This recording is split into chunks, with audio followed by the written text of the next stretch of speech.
E aí, galera do terceiro ano, tá todo mundo legal aí? Bom dia pra vocês. Estamos chegando para mais uma aula. Galera, nós vimos aí nas aulas passadas o bloco econômico mais bem sucedido do mundo, a União Europeia.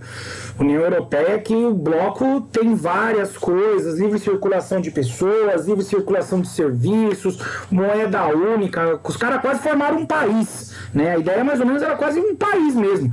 Tem até parlamento, deputado, banco central. Tinha-se até uma proposta de criar-se um exército único na Europa, beleza? Mas isso é assunto para outras coisas. Hoje nós vamos ver blocos que não são assim, que tem outras características, que não são assim tão importantes, né? São importantes, mas não são assim tão integrados quanto a União Europeia, tá bom? Hoje a gente vai ver o NAFTA, vamos ver um pouco dos países do NAFTA, tá? Estados Unidos, Canadá e México, vamos tentar entender um pouco da dinâmica. No final da nossa aula, a gente vai dar uma passada, aquela passou, tá? Sobre o finalzinho da apostila também, que vai trazer alguns blocos, tá? De outros lugares aí e tal, e a gente vai fechar aí a nossa aula de hoje. Belezinha? Então vamos lá? Vamos soltar a nossa vinheta enquanto eu acerto as coisas por aqui.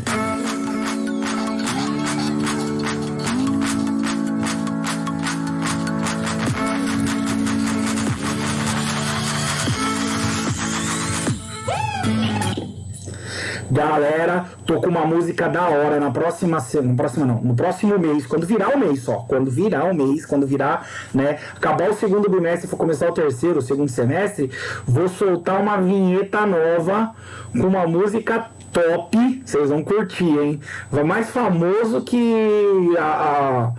o Challenger das meninas aí, vocês vão ver. Gente, hoje nós vamos falar do NAFTA, Tratado Norte-Americano de Livre Comércio. Gente, o NAFTA foi um bloco econômico, tá? O nome já diz, livre comércio. Ponto. É um bloco apenas comercial. Quando os Estados Unidos propôs o NAFTA para o México e para o Canadá, a ideia era livre comércio. Tá? Então esse é o objetivo, certo? O nome, ele tá em inglês, viu? Por isso que é NAFTA, tá? Então eles pegaram aqui dessa parte, ó. North American Free Trade Agreement. Meu inglês é maravilhoso, não peça pra mim ler de novo que eu não vou ler, certo? O nome tá em inglês, por isso que ele vem aqui NAFTA, tá? Ele foi criado em 94, certo? E ele tem 3 países, tá? 3 países. Estados Unidos, deixa eu pegar meu marca-texto aqui. Estados Unidos, Canadá e México. Gente, esse bloco ele tem um problema. Porque os 3 países têm níveis muito diferentes. Apesar do Canadá ser um país rico, ele é um país pequeno. Vocês vão ver aí, nós vamos falar um pouco do Canadá, então vocês vão ver que o Canadá é um país pequeno. E o Canadá ele é altamente dependente dos norte-americanos, ele é altamente dependente dos Estados Unidos. E o México, galera, é um país subdesenvolvido, é um país como o Brasil. E isso gerou muito problema, porque você vai fazer um acordo comercial com os americanos, o que acontece? Os produtos americanos, eles vão chegar no México arrebentando. E a indústria mexicana já se afunda, porque, vamos pensar lá, os Estados Unidos é o maior produtor de milho do mundo. Professor, mas o milho é importante, galera. Nos Estados Unidos eles usam milho para tudo, tá? Não só para alimentação, mas eles tiram até o etanol do milho, certo? Então, por exemplo, quando os Estados Unidos fazem um acordo desse com o México, os produtos, vamos pensar no milho, tá? Os plantadores de milho do México já se quebraram todo, porque os Estados Unidos, eles dão subsídios, fortes subsídios para a plantação de milho nos Estados Unidos. Então, o milho americano ele é produzido muito mais barato, com muito mais tecnologia, tá? Então, imagina, as empresas, os produtores de milho americano, eles vão chegar no México sem impostos, eles vão chegar no México muito mais competitivo que os produtos mexicanos, derivados do milho, tá? Então, isso gerou grandes problemas para os mexicanos, certo? E outra coisa também, as empresas também têm uma fuga de empresas. As empresas que eram americanas, elas vão começar a instalar no México. Por quê? Mão de obra mais barata, matéria-prima mais em conta, mercado consumidor, e elas vão procurar esse mercado mexicano, vão sair dos Estados Unidos, causando desemprego um pouco nos Estados Unidos, e vão causar sérios problemas para as indústrias mexicanas também. Então o México se quebrou todo nesse acordo, tá? Ele achou que, pô, fazer um acordo com os Estados Unidos vai ser bom para mim. De certa forma, em alguns aspectos é bom e outros são ruins, tá? Então, vocês vão ver aí durante os textos que vai falar sempre de uma polêmica, de uma situação que sei lá quem foi contra, teve crítica, Vocês vão ver que nunca foi um bloco que foi incentivado, que foi para frente, tá? Que foi, apesar de movimentar muita grana, porque todo mundo que faz acordo com os Estados Unidos movimenta, certo? Mas é um bloco que gerou alguns problemas, tá? O objetivo lá então deles, né, era eliminar obstáculos para o livre comércio, certo? E aí criar investimentos, tá? Criar investimento, fazer com que os países crescessem. Gente, toda vez que você vai fazer um bloco econômico, você tem que ter países do mesmo nível. Se você pegar países de outros níveis, a coisa fica feia, tá? Eu lembro que uma época os Estados Unidos queriam fazer a ALCA, Área de Livre Comércio das Américas. Os Estados Unidos só quer fazer livre comércio, tá? Eles não querem expandir para outras coisas, é só livre comércio. Então, por que ele quer fazer um livre comércio? Porque como ele tem uma indústria forte, ele vai vender em toda a América sem pagar impostos. Os produtos dele vão arrebentar.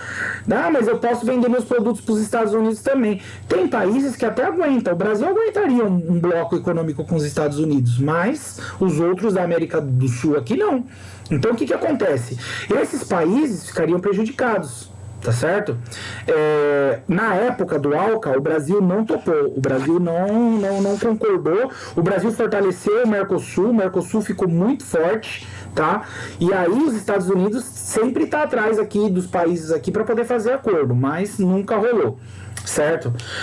Então, eles falam, né, da colaboração comercial e tal, e olha só, uma empresa de qualquer um dos 3 países do NAFTA, por exemplo, pode teoricamente instalar-se nos Estados Unidos, no México ou no Canadá, buscando melhores condições para a produção, taxas de impostos mais baixos e mão de obra mais barata ou especializada. Então as empresas mexicanas também, agora vou trabalhar nos Estados Unidos. Só que imagina, você acha que as empresas mexicanas têm condições de criar mercado no comércio americano? Tá? É complicado, não era?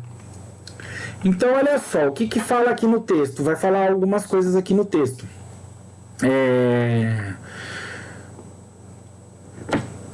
O México, foi firmado, né? E aqui, a participação do México originou uma série de críticas oriundas de diversos setores sociais, especialmente no mexicano, tá?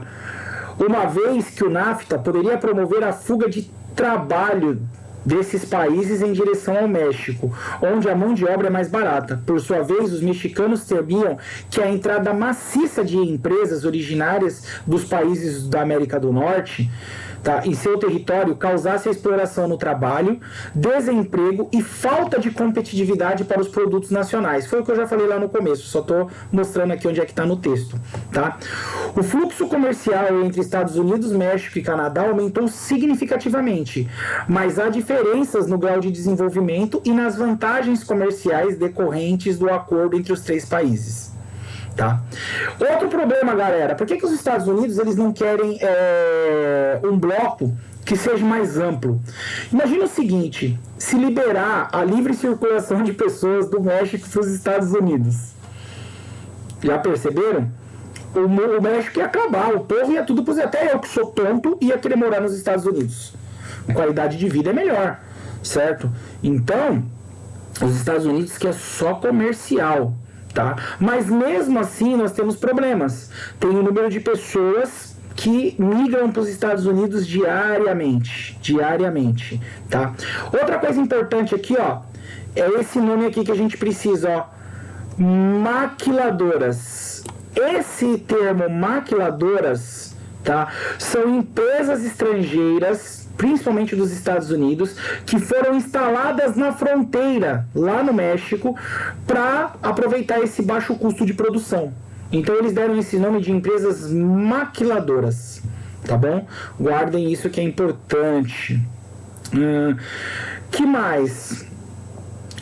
O México não teve esse aumento da pobreza como eles achavam que teria, tá? Não teve, foi mais tranquilo, mas no começo teve algumas críticas. Gente, agora o livro, ele traz, vai falar um pouco dos 3 países, tá? Vai falar um pouco dos Estados Unidos, vai falar um pouco do México e vai falar um pouco do Canadá. É até legal que a gente conheça um pouco do Canadá. O Canadá é o Acre, né? Pouco se fala do Canadá. Aqui vai falar um pouquinho do Canadá, tá? O Canadá que é um país organizado, viu, galera? Um país muito forte, tá? Mas vamos lá. Aqui fala que desde o final da Guerra Fria, desde quando acabou a Guerra Fria lá com a União Soviética, os Estados Unidos assumiu o cargo de maior potência do mundo, tá? Outro fator que eles falam o seguinte, ó, do IDH, né? O IDH de 920 é um índice considerado muito bom, tá? Os Estados Unidos não têm o maior IDH do mundo, a melhor qualidade de vida do mundo, porque tem algumas periferias lá complicadas, mas ele é um nível de vida top. E ele fala da solidez, né, da influência. Os Estados Unidos não tem só uma influência comercial, ele tem uma influência política, ele tem uma influência militar, certo? Então, quando tem algum pepino no mundo, ele chama os Estados Unidos, certo? Ele é o xerife do mundo, quer ser o xerife do mundo, né? Aqui tem alguns dados, o livro mostra uns dados da indústria bélica americana. Só para vocês entenderem. Olha só a quantidade de pessoas. Só perde para o exército chinês, que é uma ditadura, tá? Tanques de guerra. Aqui nesse caso ele perde para a Rússia. Caças. É o maior do mundo. Ogivas nuclear. Perde só para a Rússia. Mas olha só a quantidade. E aqui ele ganha em tudo, ó. Porta-aviões, submarinos, orçamento. Olha o orçamento do exército americano, 612 bilhões de dólares por ano, tá? Então, ele é um país aí poderosíssimo. Outra coisa que o texto mostra, isso aqui eu achei bem legal, é o PIB, né? Produto Interno Bruto, é toda a riqueza que se produz no país durante um ano. Tá? Olha só, o PIB americano em 2015 foi de 18 trilhões. Tá? Enquanto o PIB do México e do Canadá, o do Canadá foi 1,5 trilhões e do México foi 1,1 trilhão. Dá para sentir a diferença? 18 trilhões para 1,5 e 1,1. Então, a diferença aqui é o boom, né? Você fala, o negócio é muita diferença, tá? Então os Estados Unidos, ele tem uma produção comercial muito forte mesmo, tá? E aí ele é o destino mais almejado de todos os imigrantes do mundo. Todo mundo quer ir para os Estados Unidos, todo mundo quer morar nos Estados Unidos, tá? Olha só, os Estados Unidos, ele abriga 45 milhões de imigrantes, 11 milhões entraram ilegalmente no país, tá? Um quarto aí dessa população, 25% entra ilegal. Então, só para vocês terem uma ideia, tá? Aí vai falar um pouco, né, do fluxo, do Trump tentando resolver o problema, tal, beleza e tal. Depois vamos ver um pouco do México. O México é o patinho feio da coisa, tá? O México, a população mexicana, 127 milhões de habitantes, tá? Em 2015. O 14º país em extensão do mundo, certo? O IDH mexicano, 0,762, é um pouco melhor que o do Brasil. O do Brasil tá ali 0,7, 69, 72, tá? É um pouco melhor, certo? Teve um movimento muito forte, tá? De um exército de separação no estado de Chiapas. Quando começou a movimentação do bloco, esses caras aqui, ó, não, vamos separar. Já começaram o movimento separatista que não concordava, tal. Então teve uma né, uma oposição muito forte quando começou a questão do bloco, do NAFTA, tá? Então essas regiões aí começaram a discutir, começaram a questionar, né, e a querer se separar, inclusive do México, por causa do bloco econômico, tá? O texto fala também, né? Vai falar de novo das empresas, ó. Vai falar de novo, porque muitas empresas vieram para o México, tá? E aí, esses produtos, né? Eles tinham medo de que esses produtos gerassem alguns problemas, tá? Essas empresas, galera, elas trouxeram condições de trabalho complicadas. Então, olha só o que o texto fala aqui no final, ó. As condições de trabalho de alguma dessas empresas são degradantes e os direitos trabalhistas restritos. Então, eles criam a empresa, mas nas condições deles, tá? Fala das relações econômicas, né? Olha só, setor agropecuário, por isso que eu falei isso lá no começo, ó. Os médios e pequenos produtores mexicanos têm encontrado dificuldade em competir com os enormes conglomerados estadunidenses, desde o estabelecimento do NAFTA. Com a atuação dessas grandes empresas no campo mexicano, o país importa cada vez mais alimentos, de produzi-los. Então, o que acontece? Tá? O México parou de produzir alimento e está trazendo os Estados Unidos. Porque os Estados Unidos têm empresas no campo, né? Consegue vender muito mais competitivo. Tá? Então esse foi um dos principais problemas aqui, já foi gerado no campo. Então o campo mexicano perdeu muito. Tá? Fala aqui do milho também, ó, que eu já falei lá no começo do texto, né? O milho foi direcionado para o setor da energia, em detrimento ao setor da alimentação. Então, muito do milho que está sendo produzido lá está indo para o setor de energia. Tá? O México não somente passou a produzir menos milho por causa da ocupação das empresas dos Estados Unidos, como aumentou a importação do grão. Tá? E aí, olha como fica a situação do produtor mexicano, certo? Porque, competir contra os Estados Unidos é complicado. O livro dá uma atenção para a imigração. Ele fala que o México ele tem dois problemas, tá? Eu destaquei duas coisas. Ele tem dois problemas. Primeiro, os mexicanos que estão tentando fugir para os Estados Unidos. Esse é o primeiro problema. E o segundo problema são as pessoas que vão para o México para tentar cruzar a fronteira para ir para os Estados Unidos. Então, brasileiro, gente de outros países da Europa, para entrar, eles não conseguem entrar legalmente, eles vão no México e tentam atravessar a fronteira pelo México. Seria um outro problema que está acontecendo lá. Beleza? E aí vem do Canadá. O Canadá, ele começa falando assim que o Canadá é uma potência coadjuvante da América. Tá? Gente, o Canadá, só para vocês terem uma ideia, eles têm a terceira maior reserva de petróleo do mundo. Eles perdem para Venezuela, Arábia Saudita e Canadá. Gente, não se assustem, Venezuela, maior reserva de petróleo do mundo. O Brasil devia invadir a Venezuela. Se eu sou Bozo, eu pegava o exército e tomava conta da Venezuela. Tá em crise lá mesmo, metia o exército, tomava conta e pegava o petróleo para nós. Brincadeira, galera.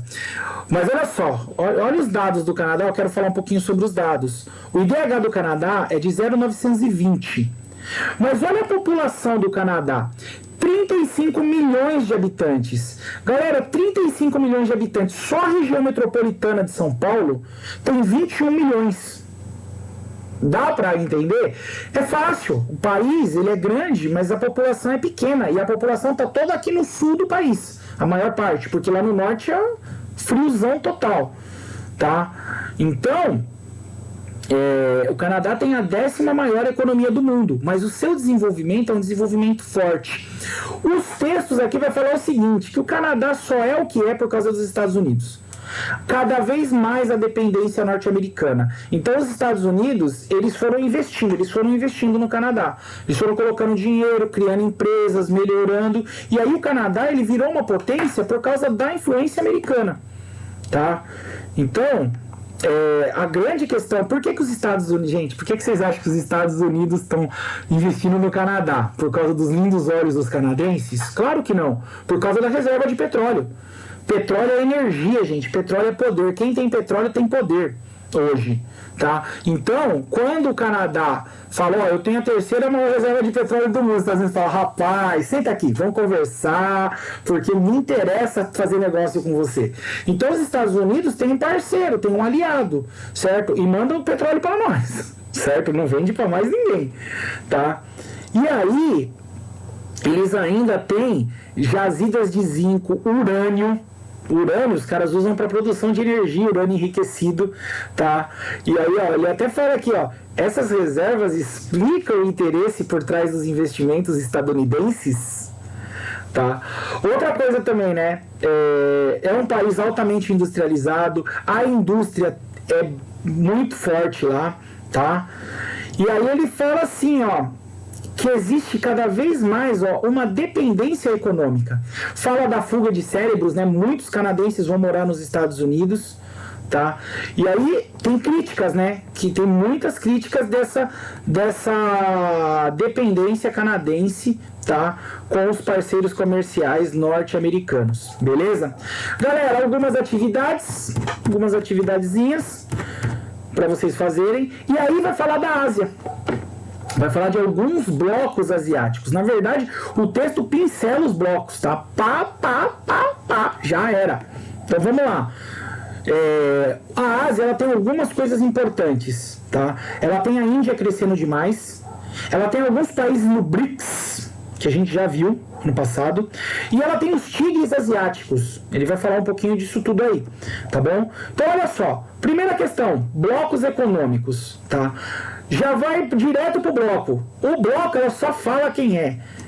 O ASEAN, tá? Mostra os países aqui, ó. Os países pequenos, um bloco que ele junta países menores aqui da Ásia, tá? Brunei, Camboja, Singapura, Filipinas, Indonésia, Laos, Malásia, tal. Fala quando foi fundado e qual o principal objetivo, tá? Então, o ASEAN, fundado em 67, o principal objetivo dos integrantes era manter a estabilidade política e acelerar o desenvolvimento regional. Ponto, já foi, acabou. O outro bloco é a APEC, tá? É a APEC. A APEC, galera, ela já é um bloco maior, tá? Ela pega todos esses países aqui, ó. Toda essa galera aqui, ela pega países. Qual é a situação da APEC? A APEC, ela pega uma cooperação econômica da Ásia e do Pacífico.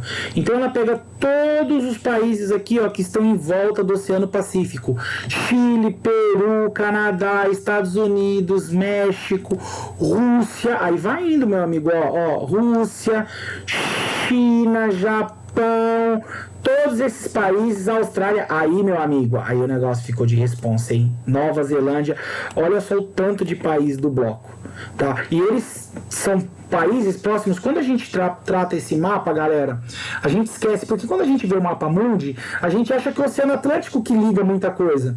Mas olha o Oceano Pacífico aqui, ó. A China e o Japão estão muito próximos dos Estados Unidos e Canadá. Vocês estão vendo em termos comercial, tá? O Chile tá só um oceano aqui, ó. Então esses países, ó, a Austrália tá perto do Chile aqui, ó, Nova Zelândia. Então esses países também estão próximos, tá? Ligados, separados apenas por um oceano. Tá certo? A APEC, então, ó, pega o mundo lá. Depois vocês dão uma olhada nisso aqui, ó. Hong Kong, Indonésia, Japão, é muita coisa. Mas meu computador quer desligar logo agora, só porque eu tô gravando a aula. Tá? Então esse bloco, qual é a ideia? Livre comércio, mesma questão. Vamos fazer um acordo de livre comércio. E aí fizeram o acordo do livre comércio, tá? Outra coisa que o texto vai falar, o Japão. Japão, formação de uma potência, tá? Gente, o Japão, o que eu preciso falar do Japão? Ele sai da Segunda Guerra devastado, ele sai da Segunda Guerra arrebentado, certo? Só que quem ajuda o Japão a erguer? Quem destruiu. Os Estados Unidos vão lá no Japão, chamam o Japão para um acordo e falam: vamos conversar. Eu soltei uma bomba aí, eu desgracei tua vida, acabei com você, mas eu vou te ajudar. Olha como os Estados Unidos é bonzinho, tá? Por que os Estados Unidos vai ajudar o Japão? Porque ele queria uma área de influência, porque a China era socialista, estava ligado à Rússia. E ele queria um país ali na Ásia para poder fazer um intermédio. E aí ele investe no Japão. E os Estados Unidos vão fazer esse investimento pesado no Japão, muito pesado. Tá? E é por isso que o Japão vai crescer. É lógico que eles têm os méritos deles. Pegaram o dinheiro americano, investirem em educação. É um povo muito trabalhador, é um povo muito estudioso. O japonês, ele é muito forte naquilo que ele faz. Tá? Ele é determinado. E aí, eles fizeram o crescimento. Só para vocês terem uma ideia, galera, hoje o Japão, ele não está entre as maiores economias do mundo, porque o Japão é uma ilha, tá? O Japão é uma ilha pequena, é um conjunto, né, de algumas ilhas, tal, mas ele é pequeno. Então, comercialmente, produção de comida, de alimentos, de agricultura, de pecuária, ele é muito fraco, ele tem que trazer de fora. Mas as indústrias e a tecnologia japonesa é muito forte mesmo. Só que aí alguns países ultrapassaram ele. Então, mas quando eu estudei, tá? Você nem lembra quando. Quando eu estudei, o Japão era a segunda maior economia do mundo. Eu ouvia falar Estados Unidos e Japão. Estados Unidos e Japão. Até hoje, às vezes, eu me esqueço. Qual é o maior país do mundo? Estados Unidos, Japão. Tá? Hoje, em termos de economia, não de qualidade de vida, em termos de economia, Japão, China, já tá vendo como eu me perco? Estados Unidos, China, Alemanha, Inglaterra, França, Japão, tá ali no meio, tá? Ele não é o maior, mas ele está no meio, certo? Continua sendo poderoso. Aí, ó, o Japão seria um importante contrapeso capitalista na região. Então, por isso até que teve esse investimento, tá bom? Os Estados Unidos, então, vão investir no Japão, tal, vão contribuir para essa seção. Algumas coisas que ele fala, né? Que o parque industrial japonês é muito diversificado, tem uma diversidade muito grande de indústria. Relevante indústria automobilística e de transporte. O transporte é muito bom no Japão, tá?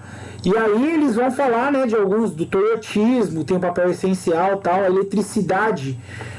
Um problema japonês, tá? Que a eletricidade é de usinas nuclear. E o Japão, ele está em cima de uma placa tectônica, é uma área de muitos terremotos.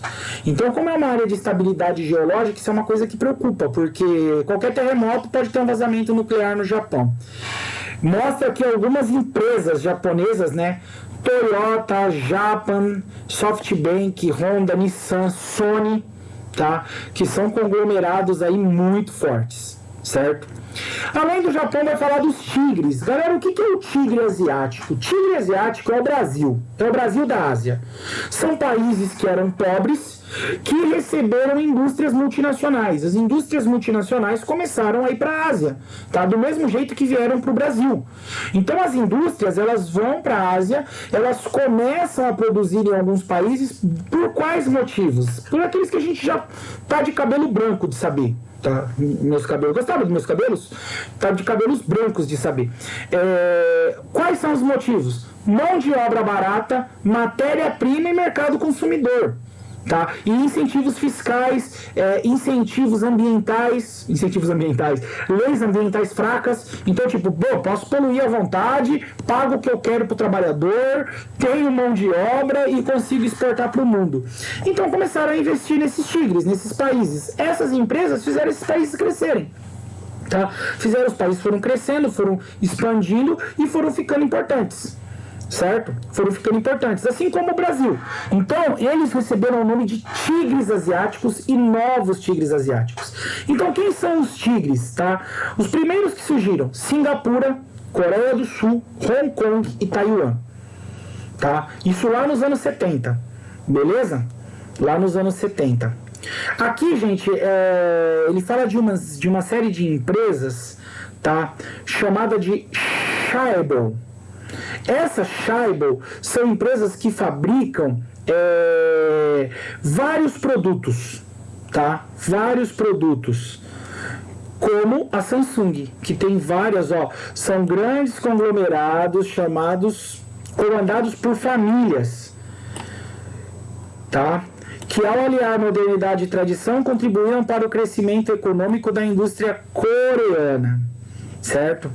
Então são empresas aí, Samsung, Hyundai, tá? E elas têm várias produções, elas não são empresas que produzem um único produto. A Samsung tem celular, tem carro, tá? Então, carro não, celular, televisão, tá? A Hyundai também produz vários tipos de produtos, beleza? E aí, pra gente terminar a nossa situação, tem os novos tigres, tá? O segundo grupo, que também foi se industrializando na sequência. Quais são esses novos tigres? Filipinas, Indonésia, Malásia, Tailândia e Vietnã, tá? Então, hoje é cada vez mais comum você pegar o seu tênis e olhar e tá lá, made in Vietnã, made in Tailândia, made in Filipinas, made in Taiwan, made in Singapura, made in Brasil, made in México, tá? Que são os países que acabaram recebendo indústrias, tá bom? Que foram industrializados aí nesse período, tá? Eu já falei das condições, né? Que tá a parte das condições das empresas, ó, mão de obra barata, tá? E aí, busca por lucros e essas coisas. Galerinha, chegamos ao final da nossa apostila. Ai, que lindo, tá bom? Vou encerrar por aqui, acho que a aula já está muito grande, tá? Mas nós chegamos ao final da apostila 5. Então, nós vamos aí concluí-la, né, da nossa apostila 5, na nossa apostila 29, tá? E na próxima semana a gente já vai começar a apostila 30. Tá bom? Que aí já é fechando para nossa matéria, para nossa próxima prova, tá? A gente vai ver esse final da apostila 29, né? Algumas coisas aí da União Europeia e tal, NAFTA, essas coisas, e a matéria na nossa próxima apostila. Belezinha? Grande abraço para vocês. Façam, eu não vou pôr hoje as atividades, tá? Eu vou deixar vocês, tem 2 sequências de atividade para fazer aí, e na próxima aula eu vou colocar algumas perguntas também para vocês, tá bom? Grande abraço para vocês, boa semana e fiquem com Deus.